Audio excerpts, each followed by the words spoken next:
எதை கேட்டாலும் சரி சத்தியமாக தருவேன். என் உயிரின் மேல சத்தியம் உனக்காக. தடை இல்லாமல் எனக்கு அரண்மனை இருக்க முத்தார மாலை அந்த முத்தார ஆசைப்பட்டுட்டீங்க. அரண்மனை முத்தார மாலையா? ஆமாங்க. அரண்மனை முத்தார மாலை, பழைய முத்தார மாலை, அதுவும் பழுதடைந்த முத்தார மாலை. அப்பேற்பட்ட முத்தார மாலையை உனக்கு விடிந்தா உனக்கு புதிய மாடல்ல பல முத்தார வாங்கி எனக்கு பாருங்க, நான் ஒரு பொருள் மேல ஆசைப்பட்டுட்டேன். அந்த பொருள் அடையாம இந்த மீனை விட மாட்டேங்க. அப்படியா? ஆமா. சரி, உனக்கு தேவை அரண்மனை முத்தாரம் தானே? ஆமாங்க. அதை சீக்கிரமாக கொண்டு வந்து தருவது உன்னுடைய காதலின் கடமை. அப்படிங்க. ஓய்வெடுத்துக்க. எனக்கு இனி ஏமாற்ற மாட்டீங்களே. உன்னை போய் ஏமாற்ற முடியுமா? அப்படியா? உன்னை ஏமாற்றால் இந்த உலகத்தில் இந்த உலகப்பட்டதான் வாழுமா? வாயாது. உன்னை மறந்து அதை இறந்து விடுவதை தவிர ஒரு பொழுது உன்னை மறந்து மட்டும் இருக்க மாட்டேன். அப்படிங்க. இல்ல, நீங்களே பெரிய எடுத்து பிள்ளைங்க ஆசை கட்டி மோசம் போட மாட்டீங்களா? நீங்க மற்ற ஆடவரை போல என்ன வேண்டாம். இந்த உயிரே உனக்காக. உண்மைதான். அப்படியா? நிச்சயமாக. எனக்கு உங்களுக்கு மீனை காத்து கொண்டிருக்கீங்க. சென்று வரட்டுமா? வரட்டுமா?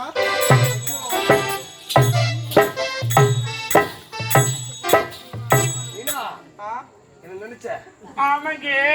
திரும்பி பார்த்தேன். அப்படியா? இதற்கு பேர் தான் காதல். காதல், தெய்வீக காதல். வெறுப்பு காதல். லவ் கவுது. ஏறா ஆடுவாய் காதல். போய்டா. By by. மீனா, என்ன என்னாச்சு உங்களுக்கு? மைண்ட் என்ன மாறிவிட்டதா? அப்படியா? டோட்டலா மாத்திட்டீங்க. சரிங்க. உங்களுக்காக ஒரு ஏன் ஒன்று தான் கொடுப்பாங்க. அதை வாங்குவதற்காக தான் காத்து கொண்டிருக்கேன்.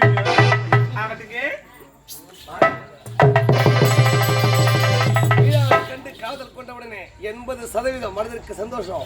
10 கிலோ ஐஸ் கட்டி தூக்கி நெஞ்சு மேல வச்ச மாதிரி சில்லுன்னு இருக்கு. இப்பொழுது சென்று அவ கேட்ட மாதிரி அரண்மனை முத்தாரத்தை கொண்டு வர வேண்டும். அரண்மனை முத்தார மாலை இப்பொழுது ஆனந்தி கழுத்துக்கு போயிருக்கோம். ஆனந்தியிடம் கோபம் கொண்டு வெளியே வந்து விட்டோம். இப்ப சென்று முத்தார மாலை கொடி என்று கேட்டால் அவ எப்படி கொடுப்பா? கொடுக்க மறுத்து விடுவாளே. சரி, பரவாயில்ல, நயமாக வார்த்தை ஆடுவோம். கொண்டாட்டிங்களை எப்படி கரெக்ட் பண்றதுன்னு புருஷகாரங்களை தெரியாம இருக்கும். நைசா பேசி சைசா பேர்பட்ட முத்தார மாலை பெற்று என்னுடைய அபிநய சரஸ்வதி மீனா கழுத்துல போட்டு அழகு பார்க்கணும். இப்பவே நடிப்பு நான் துவக்கணும். அதுக்கு இப்ப எங்கிருந்து ஆனந்தி பேரை உச்சரிக்கணும். செல்லோ பட்டு ஆனந்தி.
ஒன்றும் தெரியவில்லையே.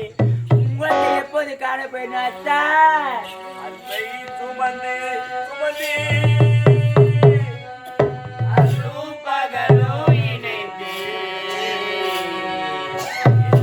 சுமக்க வைத்த மாமா என்னை தவிக்க விடலாமா, என்னை தவிக்க விடலாமா.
Thank you.